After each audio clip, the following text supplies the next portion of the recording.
March 18, 1945. 30,000 feet above the German countryside, Captain Roy Stevens spotted something that made his blood run cold. A vapor trail cutting across the sky at impossible speed. He knew immediately what it was. An Me-262, Germany's revolutionary jet fighter that had been decimating Allied bomber formations for months. Stevens was flying a P-51 Mustang, one of the finest propeller-driven fighters ever built. But against a jet that could reach 540 miles per hour compared to his maximum 430, he was effectively obsolete. In aerial combat, speed meant survival, and he was at a fatal disadvantage. What happened next would become one of the most ingenious moments in aviation history. A split-second decision born from desperation that would save Stevens's life and eventually change how fighter pilots approached combat. But to understand that moment, we need to understand the impossible situation American pilots faced in the final months of World War II. By early 1945, Germany was losing the war on every front. Their cities lay in ruins. Their armies retreated across Europe, and Allied bombers darkened the skies daily. But in their desperation, German engineers had produced something revolutionary: the Messerschmitt Me-262, the world's first operational jet fighter.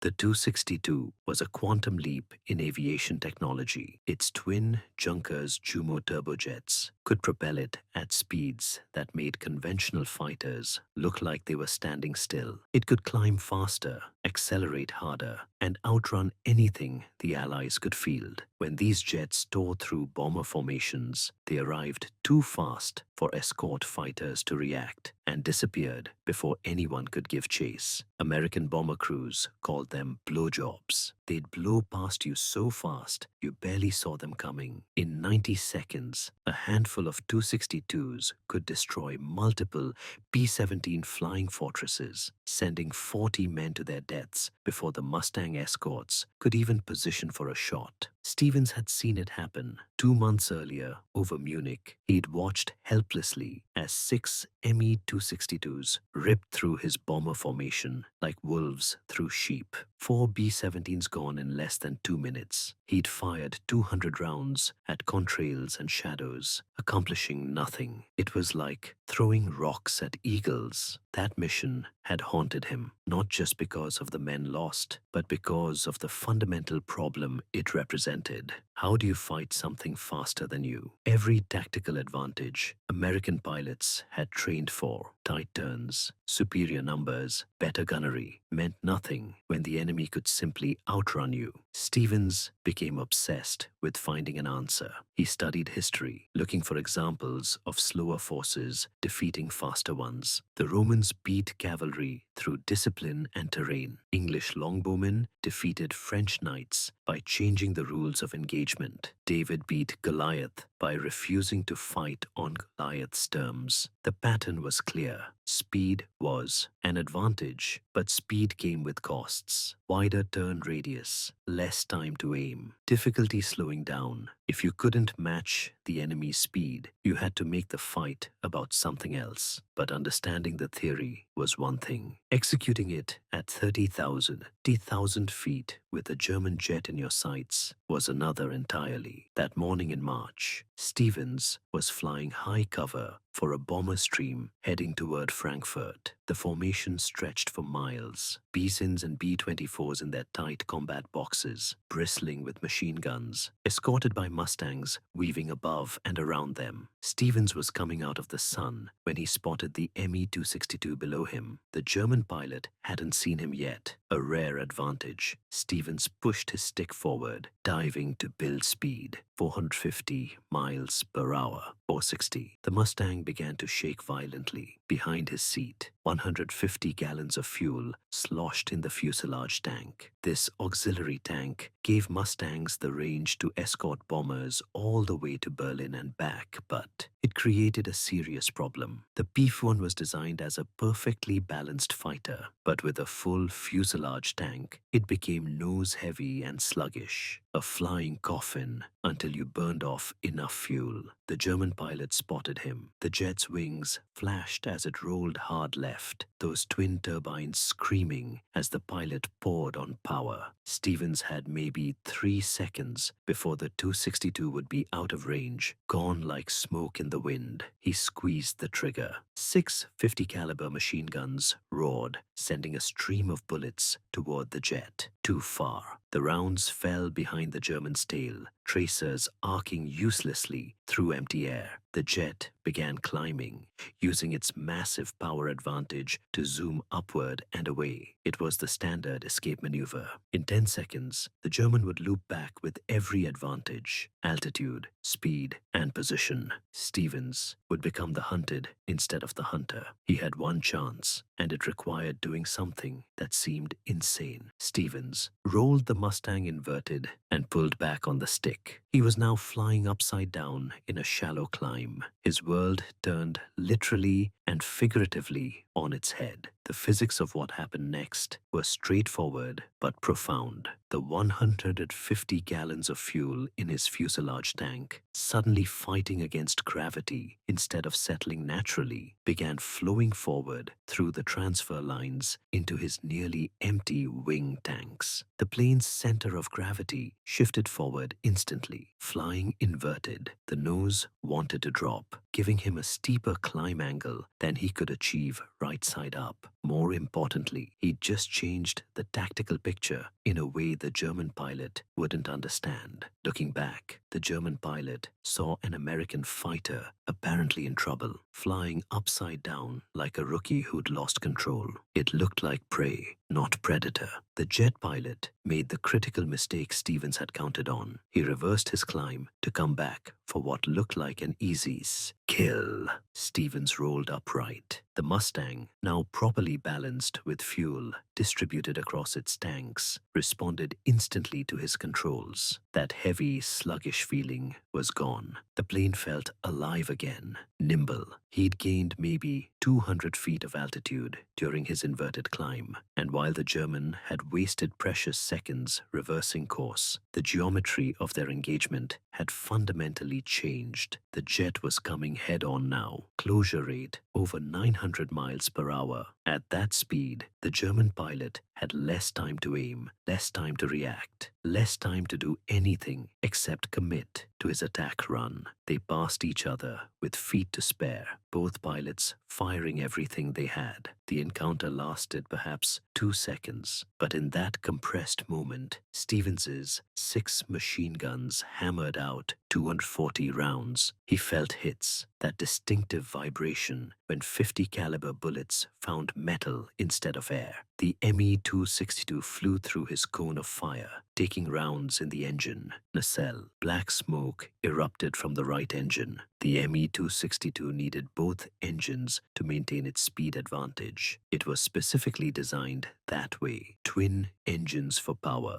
but also for redundancy. Lose one engine and you lost your edge. Lose one engine and you became just another airplane. Worse, those early jets were notoriously unstable on single-engine operation. The asymmetric thrust created control problems that even experienced pilots struggled to manage. The German pilot tried to extend away, but his damaged engine was dying, trailing thick smoke. Suddenly, Stevens's obsolete propeller fighter was the faster aircraft. The hunter had become the hunted. The German pilot rolled left, trying to protect his damaged side, but that maneuver just gave Stevens a better angle. Another burst of gunfire. This time, the left engine took hits, turbine blades fragmenting, shooting out the back like shrapnel. The revolutionary Me-262, the future of aerial combat, became a glider. With swept wings, the worst kind of glider.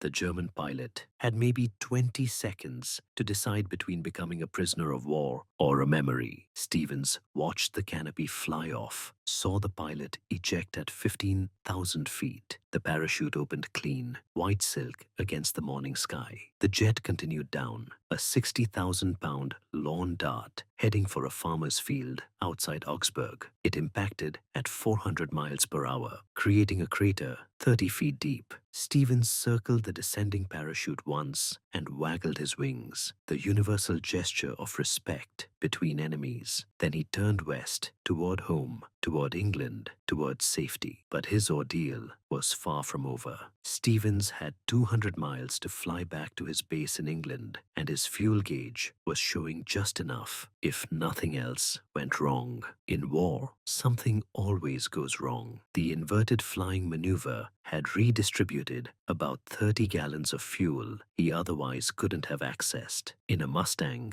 30 gallons meant another 120 pace. Miles of range, potentially the difference between making it home and ending up in the English Channel. As Stevens flew west, his mind replayed the engagement. Such a simple thing. Gravity pulling fuel from one tank to another. Basic physics. But in that moment, 30,000 feet above Germany, with a German jet in his sights, it had been the difference between victory and defeat. The knowledge had come from the most unlikely source. A mechanic named Tony Kowalski from Pittsburgh had mentioned something about fuel transfer while drinking warm beer in the officers' club. He'd noticed that pilots who performed aerobatics came back with more balanced fuel readings. Stevens had filed it away as one of those things that might matter someday. Today had been someday. He thought about his wingman, Tommy Morrison, who died 3 weeks earlier, trying to outrun an Me-262 in a straight chase. Morrison was from Texas, 23 years old, married 4 months before shipping out. The jet had run him down like a cheetah catching a gazelle.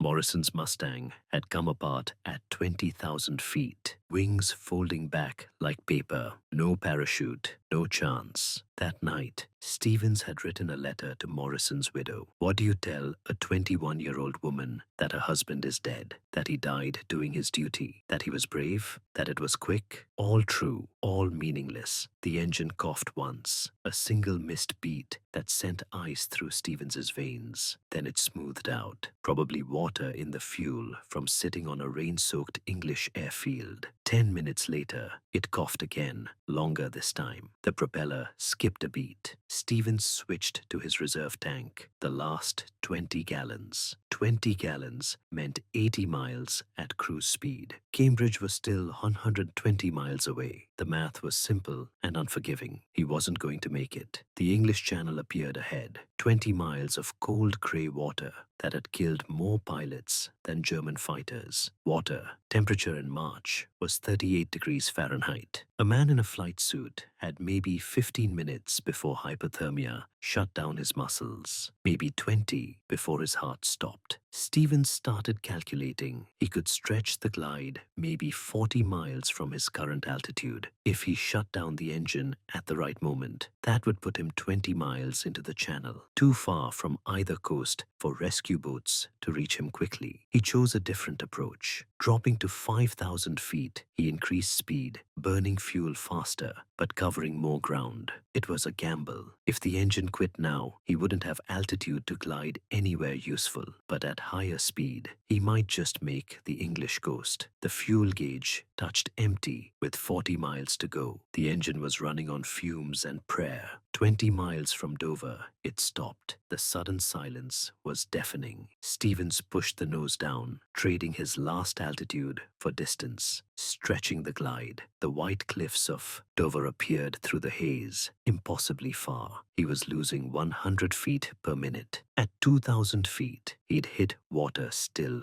5 miles from shore. At 500 feet, still 2 miles from shore, Stevens spotted fishing boats below. If he ditched near them, they might reach him before the cold did. He turned towards the nearest boat, a 40-foot trawler, 300 feet. He lowered full flaps, the Mustang mushrooming as it slowed. 200 feet. nose up slightly, trying to pancake rather than dive into the water. 100 feet. He could see individual waves now. 50 feet. Canopy already cracked open, ready to bail. 20 feet. He pulled back on the stick, flaring like a landing. The Mustang hit the water at 80 miles per hour. The impact felt like hitting concrete. Stevens's head snapped forward, stars exploding across his vision. Water erupted over the nose, instantly flooding the cockpit. He had maybe 10 seconds before the plane went under. Releasing his harness, he pushed the canopy full open against the pressure of incoming water and pulled himself out as the Mustang's nose went under. The water was so cold, it felt like electrocution.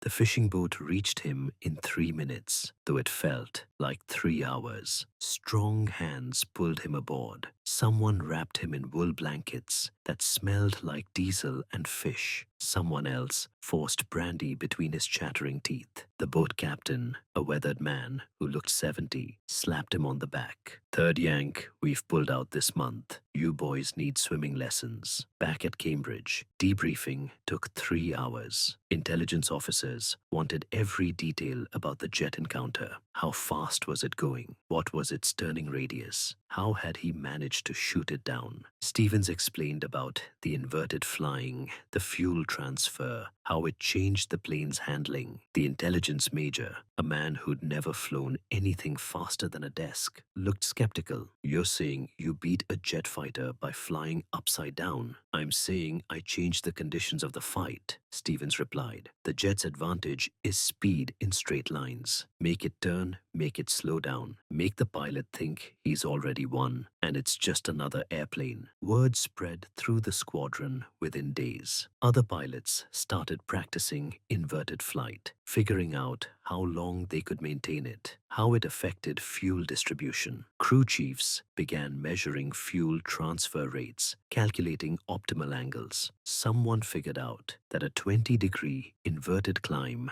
transferred fuel fastest. Someone else discovered you could gain an extra 50 miles of range by doing periodic inverted flights to access trapped fuel. The brass in London didn't officially endorse the technique. Too dangerous, they said, too unconventional, but they didn't forbid it either. Results mattered more than methods. In the next 2 months, American pilots shot down 12 Me-262s using variations of Stevens's tactics. Get them turning, get them overconfident, get them in close where speed mattered less than gunnery. Stevens flew 40 more missions before Germany surrendered in May. He saw the concentration camps from the air, those neat rectangles of death carved into the German countryside. He strafed retreating Wehrmacht columns, watched German cities burn from Allied bombing. War from 20,000 feet was almost abstract, like watching ants scatter.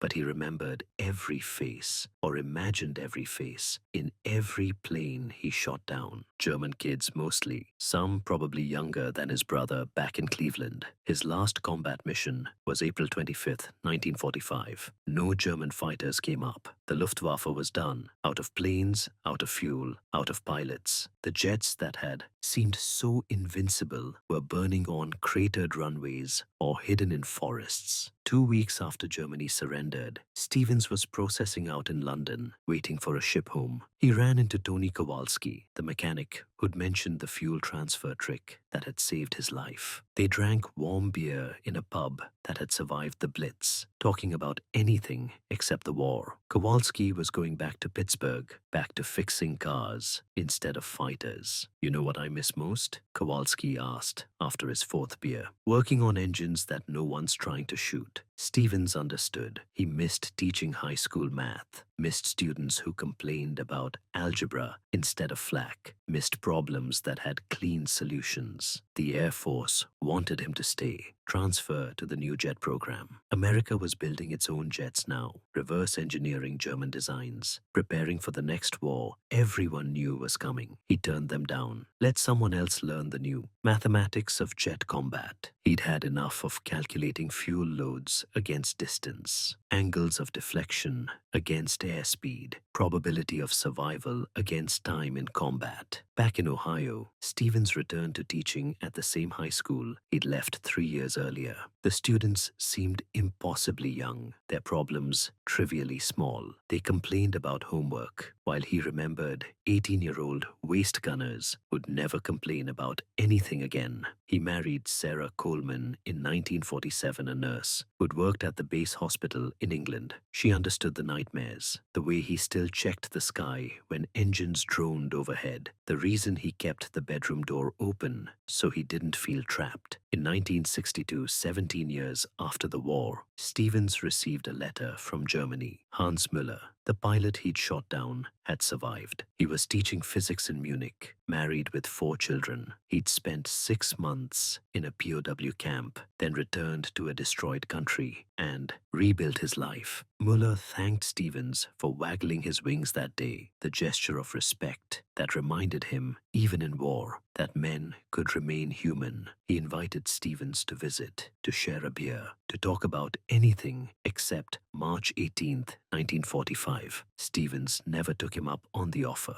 but they corresponded for 20 years. 2 men who tried to kill each other became something like friends, united by shared experience of war at 30,000 feet. They discussed teaching methods, compared notes on raising teenagers, complained about politics in their respective countries. Neither ever mentioned the war directly, but it was there in every letter, the ghost that had introduced them. The inverted flying technique made it into official Air Force training manuals in 1950, credited to combat experience in the European theater. Stevens's name wasn't mentioned, which suited him fine. He told the story once to his oldest son, who was considering joining the Air Force. The boy asked if he was scared flying upside down with a German jet nearby. Stevens thought about lying, about playing the hero. Instead, he told the truth. I was terrified every second. Fear was the co-pilot who never left. But fear also kept me sharp, made me think, made me try something crazy. Being brave isn't about not being scared. It's about doing your job despite being scared. His son joined the Air Force anyway, flew F-4 Phantoms in Vietnam,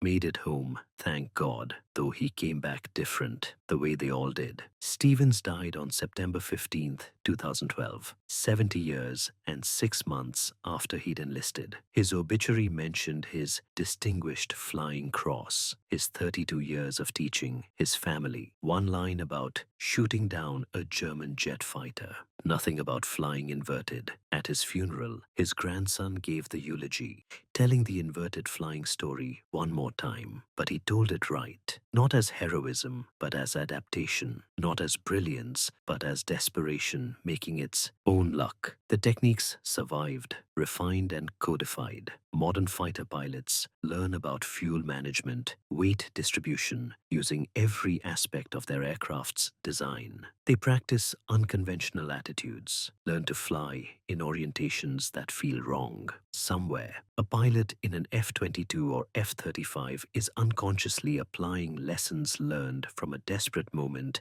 in 1945 when flying upside down was the only solution that made sense. Stevens's story isn't really about aerial combat or innovative tactics or even about World War II.